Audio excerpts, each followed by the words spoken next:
An air and sea search is continuing for possible survivors of the Edmund Fitzgerald, a 729-foot ore carrier, which apparently broke apart and sunk last night on Lake Superior. The ship and its 29-man crew vanished in a storm with 80-mile-an-hour winds and wave heights up to 25 feet. All that has been found is an oil slick and some debris.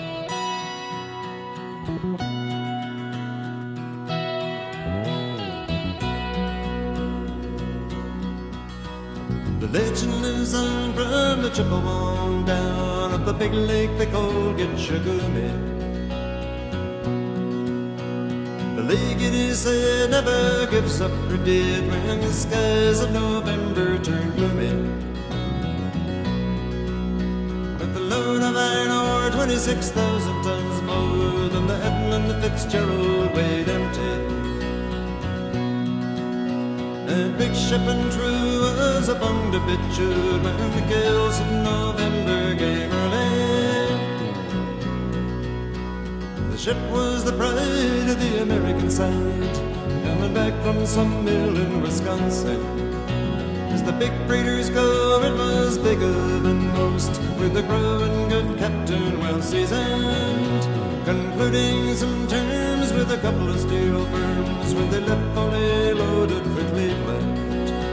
And later that night when the ship's bell rang, it'd be the north wind they'd been feeling.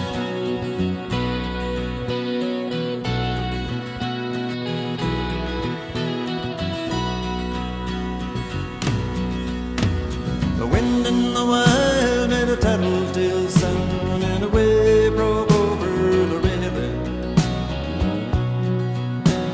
And every man knew, as the captain did too, it was the witch of November come stealing.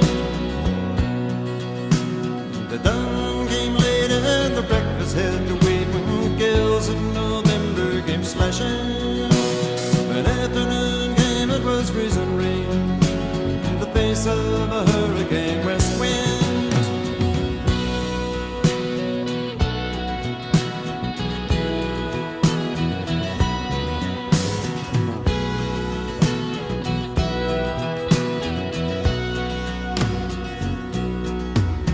When supper time came, the old cook came on deck saying, "Fellas, it's too rough to feed you."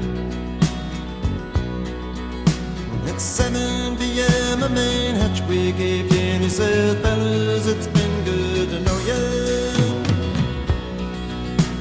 The captain wired in, he had water coming in, and the big ship and crew was in peril.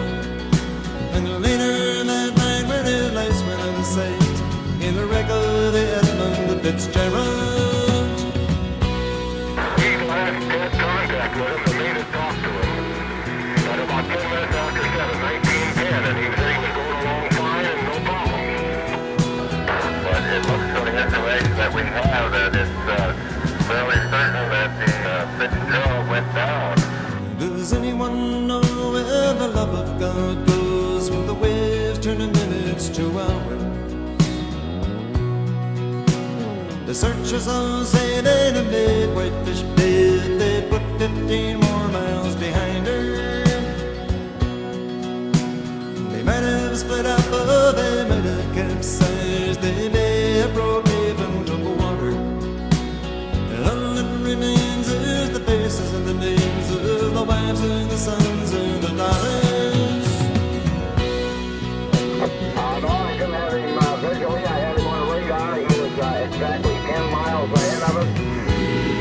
I asked him how he was making out with his problems, and he said he was holding his own. I lost contact after that. Lake Huron rose Superior sings in the rooms of her ice-water mansion. Oh, Michigan steams like a young man's dreams. The islands and bays are the sportsman. Farther below Lake Ontario takes in what Lake Erie can center. The iron boats go as the mariners all know, with the gales of November remembered.